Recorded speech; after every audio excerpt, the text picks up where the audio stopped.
다음 말할 성분은 레조르신 20mg이고요. 레조르신, 레조르시놀, 레조시놀이라고도 하는데요. 방부제, 살균제, 화학제품의 염료 등으로 사용하는데 현재는 거의 좀 사용하지 않는 추세이긴 합니다. 요즘 들어서 화학약품의 유해성에 대한 것들이 많이 대두되고 있는데요. 그런 유해성에서 따졌을 때 이 레조르신은 다소 좀 유해한 성분이기 때문입니다. 절대적인 기준은 아니지만 EWG 스코어 같은 경우에서는 8점을 봐줄 정도로 다소 높은 등급인데요. 물론 사람에 사용하는 화장품, 매일 사용하는 화장품이라든가 이런 것에 대한 기준이기 때문에 다소 좀 의약품으로는 맞지 않을 수도 있습니다. 하지만 요즘엔 의약품들도 보호자분들이 대부분 오가닉 제품이나 천연 제품을 많이 선호하시죠. 따라서 요즘 트렌드에는 다소 좀 맞지 않는 원료인 것 같네요. 다음 아래 나와 있는 산화아연 100mg. 산화아연 같은 경우는 사람의 화장품에서는 주로 선크림에 사용이 많이 되는데요. 그 외에도 또 여러 가지 작용을 갖고 있습니다. 그 밑에 있는 이크타몰도 마찬가지고요. 이 두 가지는 크게 문제가 될 것 같지는 않네요. 이 부분은 넘어가도록 하겠습니다. 그럼 이제 문제가 되는 것은 아까 첫 번째 말씀드렸던 살리실산인데요. 살리실산 아마 많이 들어보셨을 거예요. 사람의 연고, 다음에 화장품, 샴푸에도 널리 사용되고요. 살리실산 자체로도 쓰이고 아스피린으로도 쓰이게 됩니다. 이 살리실산은 아스피린이 체내에서 대사되는 중간 산물입니다. 이 자체로도 양리적 작용을 가지고요. 내복하셨을 때는 해열이라든가 진통 작용을 가질 수 있고요. 외용제로 사용했을 경우에는 각질 제거의 효과를 가집니다. 따라서 반려동물의 약용 샴푸에도 많이 사용되는데요. 보통 샴푸의 함량을 보면 약 2% 정도가 되고요. 이 연고에도 1g, 즉 1000mg이죠. 1000mg에 20mg이 사용됐기 때문에 함량으로 따지자면 같은 2% 정도가 될 것 같습니다.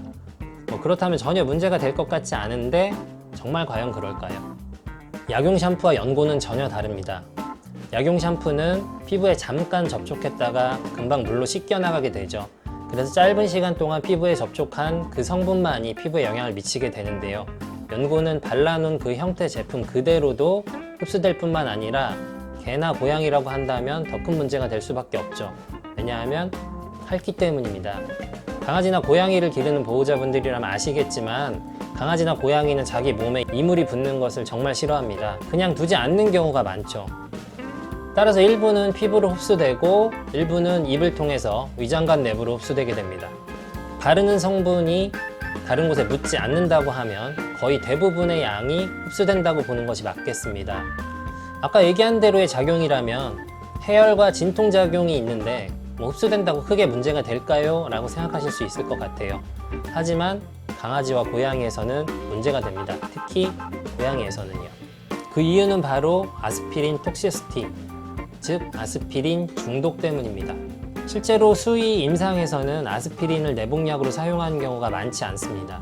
실제 동물 약전에도 엑스트라 라벨로만 적혀 있고 FDA에서 인정한 용량이 없습니다. 효과를 나타내는 농도와 독성 용량 사이가 너무 좁고, 즉 안전력이 너무 좁고요. 독성 용량 이하에서도 중독을 나타내는 보고들이 들어와 있습니다. 따라서 샴푸로는 일부 사용될 수 있는데요. 연고로 이 정도의 함량이라면 제가 보기엔 다소 주의를 요할 것 같습니다. 고양이의 아스피린 중독에 대해서 이야기를 해보자면요. 고양이는 하루 킬로그램당 25mg이 아스피린 중독을 나타낼 수 있는 용량입니다. 강아지는 그 2배인 50mg이고요. 하지만 논문에서 아까 말씀드린 것과 같이 중독 용량 이하에서도 중독을 나타낼 수 있음을 주의하셔야 됩니다. 이 연고는 1g 안에 아스피린이 아닌 살리실산이 20mg 들어있습니다. 살리실산은 아까 이야기 드린 대로 아스피린의 중간 대사 물질이고요. 따라서 이 살리실산 20mg은 아스피린으로 변환을 해야 되는데요. 논문에서 찾은 아스피린 컨버전 팩터상 살리실산은 1.3입니다. 따라서 이 연고 1g에 들어있는 살리실산 20mg은 아스피린으로 따졌을 때는 26mg이 들어있는 것과 마찬가지입니다. 거의 킬로그램당 중독 용량과 같다고 생각하시면 맞겠는데요. 몸무게가 적게 나가는 어린 개체의 고양이들에게 사용할 경우에 위험할 수 있습니다. 특별히 고양이들에게 아스피린이 더 위험한 이유는 중독 용량이 낮은 것 외에도 반감기 때문인데요. 고양이의 경우 아스피린의 반감기는 저용량에서 약 24시간, 킬로그램당 25mg의 고용량에서는 약 45시간에 이릅니다. 다른 동물과 다른 약품에 비하면 반감기가 매우 긴 편입니다. 보통 연고를 사용한다고 하면 하루에 2회 정도 사용하게 되고 아침, 저녁으로 12시간 간격으로 사용한다고 했을 때 이 아스피린이 누적되고 축적되는 양을 고려해야 할 것입니다.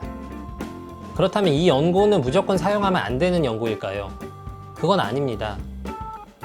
정말 쓸 연고가 아무것도 없어서 이것만 처방해야 한다고 하면 저는 보호자분들에게 여러 가지 규칙을 좀 드릴 것 같은데요. 첫 번째, 좁은 면적의 환부에만 사용할 것. 두 번째, 처음에 열어서 보여드린 것과 같이 향이 정말 강합니다. 알고 계신 것처럼 강아지와 고양이는 후각에 민감하죠, 사람보다. 따라서 이 제품을 사용했을 때 강아지와 고양이가 냄새에 의한 스트레스를 받을 수 있음을 인지하고 사용할 것. 세 번째, 많은 약국 블로그에서 보호자분들이 장갑을 끼고 아이들에게 연고를 발라줄 것을 권하는데요. 정말 자기가 장갑을 끼고 이 연고를 발라줘야 될 것 같은 생각이 든다면 차라리 사용하지 마십시오. 다음 네 번째, 절대로 핥지 못하게 할 것. 엘리자베스 칼라 사용은 필수입니다. 얼굴과 입 주변의 사용을 금합니다. 다섯 번째, 이 연고뿐만 아니라 다른 연고를 처방할 때도 제가 권장드리는 사항은 이 다섯 번째인데요. 정말 이래도 될까 싶을 정도의 작은 양을 최대한 긴 주기를 이용해서 발라주시라는 겁니다. 마지막에 권장을 드린다면 웬만하면 사용하지 마실 것. 이 6가지 전제 조건 하에 처방을 해야 한다면 할 것 같습니다. 임상은 피부병엔 연고, 열나면 해열제, 설사하면 소화제와 같은 공식이 아닙니다.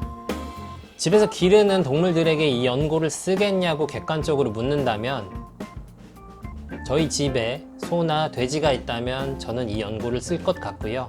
강아지나 고양이만 있다면